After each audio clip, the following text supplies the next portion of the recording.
जय श्री माधव जय श्री माधव जय श्री सत्येंद्र माधव। अष्टसप्ततितमोऽध्याय। जेते राजा को जरासंध स्वर्गुरु हे करिथिला क्रोध, कृष्ण ताहाको कले त्राण 78 रे वर्णन। श्रीशुकवाच। सुख बोलती राजा शुण, रिपु संहारी नारायण। गिरि गहने बनमाळी, राजा निरोध स्तने ताने मिली। जरा निरोध दुख सही, जेते नृप ଦେଇଛନ୍ତି तहि। शुण हे अभिमन्यु सुत, बेनी अयुत अष्टशत। दिग्विजय जरासुर, लीलाए जिणी नृप भर। बंधन करिअछि बळे, सर्व नृपति एक मेळे। मिलिन वस्त्र परिधान, तृषिते सुखिछि बदनम। क्षुधारे कंपई शरीर, बंदी भुवन अंधकार। द्वारकु चाहती निरोली, विजय कले बनमाळी। पूर्व पर्वते रवि जह्ने, किरण प्रकाशे गगने। शरीर श्याम घन प्राये, पीतवसन जन मोहे। त्रिवर्ष चिन्ह हृदय साजे, रत्न मेखला कटी माझे। आजानुलंबे चारि कर, शंख कमल चक्रधर। पद्मर प्राय नेत्र होई, रंग नयन विराजई। सुंदर श्रीमुख मंडल, श्रवणे मकर कुंडल। हार किरीट रत्नमये, करे कंकण जनमोहे।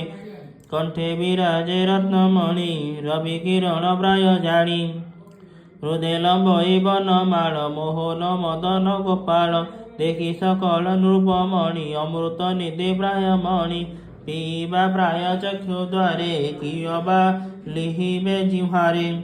आघ्राण करी नासारंध्रे, हृदय भिड़िबे बाहुबले बाहुबंधे। एमंत भावे नृप बरे, मिलिले श्रीकृष्ण पयरे। लभिले कृष्ण दर्शन, हरिले मृदश्रम मान। कर अंजलि शिरे देई, बोलती कृष्ण मुख चाहि। राजा उचुः नमस्ते देव देव वर, प्रपन्न जन दुख हर। अभय पुरुष उत्तम, शरण जनक जीवन। घोर संसार अंधकूपे, आम्भे भ्रमिलु अति दुखे। अनाथ नाथ तो महिमा, आम्भे न जाणु गुण सीमा। तोहर गति चक्रधर, न जाने शिव वेद बर। एणु तु दुर्लभ संसारे, शुण कहिबु तो छामुरे। ए जे मागध जरासंध, एहाकु न बोलिबा मन्द। ए तोर अनुग्रहे हरि, आम्भଙ୍କୁ बळे बंदी करी। थोइला धरी ए पर्वते, तमुक देखिबार अर्थे।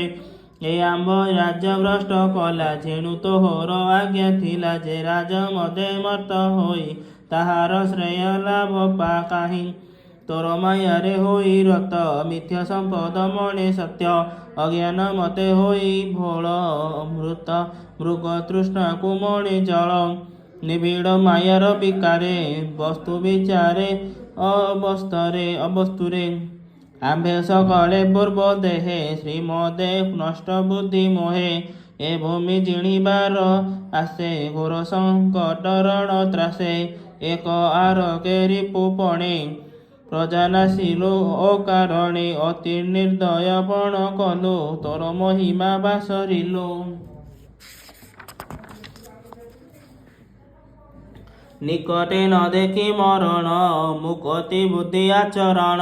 तो पुणी काल रूपे हरि, बळे नासिलु आम्भ सिरि। ए पण तोर अनुग्रह, आम्भर गला कष्ट मोह। एबे सुमरि तु शरणे, फसिलु अभय चरणे। ए मृग तृष्णा प्राय राज्य, एणि आम्भर नाही कार्य। ए छिद्र जल घट प्राय, निश्चित पतन एहि काय। सर्वरोगर मूल भूमि, सदा अनित्य पथ श्रमी। एणे आम्भर नाही कार्य, शुणिबा प्रभु देवराज। कर्म करण यज्ञ मेळे, कर्ण रोचन क्रिया फळे। एणे आम्भर कार्य नाही, हेमंत आज्ञा दिय तुहि। तो पाद पद्मे अविरत, निरते दिव आम्भ चित्त। तोर स्मरणे आम्भ मन, दंडे न छाड़ु भगवान। ସଂସାର ଭ୍ରମଣେ ଆମ୍ଭର ବିଚାର ନାହିଁ ଚକ୍ରଧର। ଶ୍ରୀକୃଷ୍ଣ ବାସୁଦେବ ହରି ପରମ ଆତ୍ମା ତୁ ମୁରାରି। ପତନ ଜନ କ୍ଲେଶ ହର ନମୋ ଗୋବିନ୍ଦ ଦାମୋଦର। ଏମନ୍ତେ ପ୍ରଭୁ ଚକ୍ରପାଣି ରାଜାଙ୍କ ସ୍ତୁତି କାବ୍ୟ ବାକ୍ୟ ଶୁଣି ଶରଣ୍ୟ କରୁଣା ସାଗର କୋମଳ ବଚନ ଗଭୀର। ରାଜାଙ୍କ ମୁଖ ଚାହିଁ ହସି ବୋଲନ୍ତି ପ୍ରଭୁ ବ୍ରହ୍ମ ରାଶି। ଶ୍ରୀ ଭଗବାନ ବାଚ ତୁମ୍ଭର ଚିତ୍ତ ସୁନିଶ୍ଚଳେ ଆଚହୁଁ ମୋ ପାଦ କମଳେ। ହେଉ ବୋଇଲେ ଭଗବାନ ଏ ମୋର ନିଶ୍ଚିତ ବଚନ। ତୁମ୍ଭେ କହିଲ ସତ୍ୟବାଣୀ ମୋହି ସନ୍ତୋଷ ତାହା ଶୁଣି। ମନୁଷ୍ୟ ମଧ୍ୟ ଥାଇ ମତେ ସମ୍ପଦ ଐଶ୍ୱର୍ଯ୍ୟ ଯେତେ ଗର୍ବ ଯେ ବହନ୍ତି ମନରେ। ନିଶ୍ଚୟ ମୁଁ ନାହିଁ ନାଶଇ ତାହାରେ।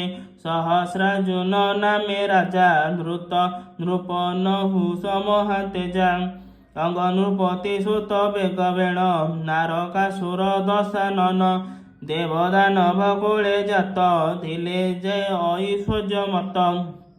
ତାହାଙ୍କୁ କଲି ସ୍ଥାନ ଭ୍ରଷ୍ଟ ଯେଣୁ ହୋଇଲେ ବୁଦ୍ଧି ନଷ୍ଟ। ତୁମ୍ଭେ ସକଳେ ଏହା ଜାଣି ଏ ଦେହ ମିଥ୍ୟା ପ୍ରାୟ ମଣି। ଯଜ୍ଞେ ପୂଜିଲ ମୋ ଚରଣ ପାଳିବ ନିଜ ପ୍ରଜାଗଣ। ଧର୍ମ ସେବନ ରାତ ଦିନେ ନିଜ ସନ୍ତତି ସାବଧାନେ। ଦୁର୍ଗତି ବିଭବ ବିମୁଖେ ଜନ୍ମ ସଞ୍ଚିତ ଦୁଃଖ ସୁଖେ। କର୍ମ କୌଶଳ ହାନି ଲାଭ ଗତ ଆଗତେ ସମଭାବ। ଏତେ ଗହନେ ତୁମ୍ଭେ ଥାଇ ମୋର ଚରଣେ ଚିତ୍ତ ଦେଇ। ମାୟା ସଂସାରେ ଯେତେ ଭ୍ରମ କରନ୍ତେ ନୋହ ତୁମ୍ଭ ଶ୍ରମ। ଏ ଦେହ ଆଦି ମୋହ ଯେତେ ନ ଲାଗୁ ତୁମ୍ଭ ଶୁଦ୍ଧ ଚିତ୍ତେ। ନିରତେ ହେଉ ଆତ୍ମଜ୍ଞାନ ନିଶ୍ଚଳ ଚିତ୍ତେ ମୋର ଧ୍ୟାନ।